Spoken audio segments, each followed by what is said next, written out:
자, 이제 FAS Free Alongside Ship 선측 인도 규칙에 대해서 확인해 보도록 하겠습니다. 지금부터 보는 4개의 규칙은 해상 내수로 운송에 사용되어지는 규칙을 확인을 할 것입니다.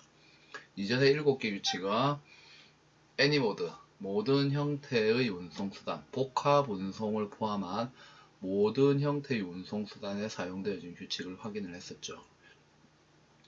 해상 내수로 운송에 가장 먼저 나오는 규칙이 FAS 선측 인도 규칙입니다. 자, 선측 인도 규칙 역시 이니셜 뒤에는 합의된 선적 항을 쓰게 되어져 있습니다. E나 F나 D자로 시작되는 규칙은 이니셜 뒤에 합의된 인도 장소가 쓰여지지요. 그리고 이 인도 장소에서 위험이 이전되고 비용이 이전이 됩니다. 자, FAS 규칙은 셀러가 delivered good to the buyer, 매수인에게 물품을 이전하는데 합의된 선적 항에서 매수인에 의해 지정되어진 선박의 선측에 물품을 두게 되면 셀러가 바이어에게 물품을 인도하는 것, 이게 FAS 규칙이 되었습니다. 그리고 선박이 아니고 오너 키 or 바지 되어 있죠. 키, 항만이죠. 항구죠. 항만도 괜찮고 바지선이죠. 바지선도 괜찮다. 즉 부두 또는 바지선, 그리고 선박 근처에 물품을 놔두게 되면 물품이 셀러에게서 바이어로 이전된 것이다. 선박이 수심이 수심이 얕은 곳에는 크기가 큰 선박이 입항을 하지 못합니다. 자, 그렇게 되면 외항일에서 바깥에 정박을 하게 되죠. 부두까지 들어오지 못하고 닻을 내리고 정박을 합니다. 그러면 부두에 있는 바지선이 선박하고 오고 가면서 물품을 싣고 내리는 작업을 하게 되죠. 그래서 이런 경우에는 거대 선박인 경우에는 입항이 안 되면 바로 바지선도 선측이 될 수 있다라는 것을 여기에서 의미심장하게 지금 표현을 하고 있습니다. 선박의 선측에 배 근처에 물품을 놔두게 될 때, 플레이스 장치하게 될 때, 이 말은 선박 근처에는 물품을 싣고 내리는 하역기기, 하역장비가 있습니다. 결론적으로 하역장비가 작업할 수 있는 반경 범위 내, 그 범위 내에 물품을 놓게 되면은 바로 선측으로 인정한다라는 거죠. 그때 셀렉에서 바이어로 물품이 인도되는 것이다 했습니다. 이미 인도되어진 물품을 조달한다. 이 부분은 앞에 FCA 규칙부터 계속해서 나왔죠. 자, 이 부분은 FCA 규칙에 가셔서 조달에 대한 내용을 한번 확인을 해 보시면 될 것 같습니다. 자, 물품의 멸시 및 손상에 대한 리스크 위험은 트랜스퍼 이전이 되는데 언제 이전되나? when the regular onsite의 선박의 선측에 물품이 놓이게 될 때, 그리고 그 순간으로부터 모든 비용은 바이어, 매수인이 bear, 부담한다 라고 했습니다. 결국은 물품의 인도 장소가 리스크 위험의 이전 장소이면서 비용의 분기점 세 가지가 같다라는 것을 이 한 문장을 통해서 충분히 확인을 할 수가 있습니다. 자, 이 운송수단은, 자, 이 부분 중요하죠. only, 오로지 sea or inland waterway transport, 해상 내수로 운송에만 사용되어진다. 자, 그리고 만약 당사자들이 intend delivered by the freighting the allowance vessel, 선박의 선측에 물품을 놓아두게 될 때 물품의 인도가 일어났다고, 즉 물품을 거기서 인도할 의도가 있는 그러한 경우 선박 해상 또는 내수로 운송에 사용되어질 수 있는 규칙이다. 따라서 FAS 규칙은 부적절하됐습니다.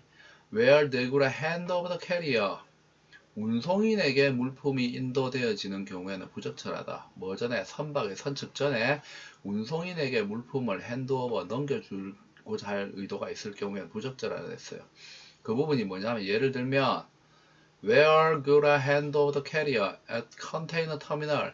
컨테이너 터미널에서 운송인에게 물품을 인도하고자 하는 경우가 바로 그 예이다 라고 했습니다. 따라서 컨테이너 운송에는 부적절하다라는 부분을 강조하고 있는 거죠. 그래서 만약 이러한 경우에 당사자들은 FS 규칙보다는 FCA 규칙을 사용하는 것을 고려해야 된다. 컨테이너 터미널에서 물품을 인도하는 경우 가장 적합한 규칙은, 즉 컨테이너 운송에 가장 적합한 규칙은 인코텀스의 바로 FCA 규칙이죠. FCA 규칙, 운송 인도 규칙이죠.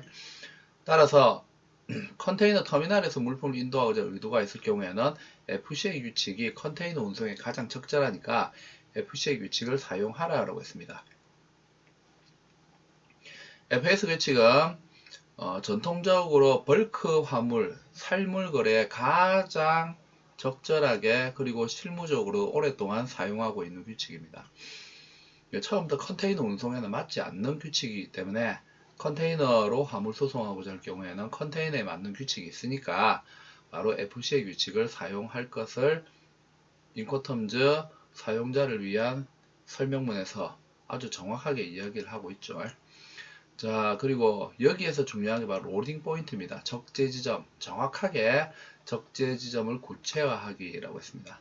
당사자들에게 구체화할 것을 권고합니다. As create possible loading point, 가능한 한 정확하게 적재 지점을 명확하게 구체화할 것을 권장합니다. LNM port of shipment, 합의된 선적 항에서 적재 지점을 가능한 한 명확하게 구체화하라고 했습니다. 물품이 transfer from quay 바지 to ship, 항만이라 부두라든지 바지선에서 from A to B 선박에까지 물품이 인도가 일어나게 되고, 그리고 그 지점까지 물품의 멸실 및 손상하고 관련되어지는 위험이나 비용은 are for the account of seller, 바로 셀러가 부담한다. 그리고 그 비용과 관련되어지는 핸들링 차지, 여러가지 취급 비용도 may vary according to practice boat, 항만의 관습에 따라서 매우 다양할 것이다 라고 했습니다. 자, 이 적재 지점, 이 지점이 바로 물품의 인도 장소입니다. 그리고 이 인도 장소에서 바로 선박에 물품을 이동을 시킬 때, 즉 하역 작업을 시작을 하게 된다면 바로 이 키나 바지, 이게 바로 뭐가 되냐면 리스크의 이전 장소가 되는 거죠. 그리고 비용의 분기점이 되는 겁니다. 그리고 물품의 인도 지점도 바로 키 or 바지 또는 선박의 바로 선측이 되는 거죠. 선측. 이게 이제 당의 FAS 규칙에 있어서 인도 비용 위험하고 관련되어지는 가장 결정적인 장소이기 때문에 더 로딩 포인트를 가능한 한 정확하게 명확하게 구체화하라고 했습니다. 그리고 벌크 화물은 화물의 종류도 다양하고 양도 굉장히 거대하겠죠. 그리고 항만의 구조, 생긴 모양도 굉장히 다양할 겁니다. 전 세계적으로. 따라서 정확하게 로딩 포인트가 선석 끝에서 30cm, 1m, 50m 이렇게 규정을 못해요. 화물이 어떤 화물이고 항만의 구조나 모양이 어떻게 생긴지에 따라서 이 로딩 포인트는 실무적으로 굉장히 다양할 것입니다. 그래서 항만의 관습에 따라서 뭐도 달라질 수 있냐면 그 실제 셀러가 바이어에게서 물품을 인도하는 인도 지점이 달라지기 때문에 로딩 포인트 적재 지점이 달라지기 때문에 그에 따르는 하역 작업에 따른 비용이라든지 리스크 범위라든지 이런 부분들도 심지어 관련되어진 여러가지 물품 취급 비용들도 전부 다 달라진다. 그러니까 정확하게 로딩 포인트를 계약서상에 구체화하라고 권고하고 있습니다. 자, 그리고 조달하고 관련되어진 개념은 앞에서 확인을 했기 때문에 FCA 규칙에서 이 부분은 그림을 그려서 다시 한번 얘기를 했었습니다. 뒤쪽에 따로. 그래서 여러분들이 FCA 규칙 영상을 참고하시면 될 것 같습니다. 자, 수출 통관과 관련되어진 거. FS 규칙은 셀러가 수출 통관하는 것이 요구되어진다. 하지만 셀러는 has no obligation clear the road for import or for transit through third country. 수입 통관에 대한 의무도 없고 수입 관세를 납부할 의무도 없으며 carry out the import customs formality, 수입 세관 수속 통관 절차도 이행할 필요가 없다. 일반적인 상식적인 범위 그대로죠. 수출지의 수출 통관은 수출자가 하고 수입지의 수입 통관은 수입업자가 하는 일반적인 관행 관례가 그대로 적용되어진다라는 것을 확인을 할 수가 있습니다.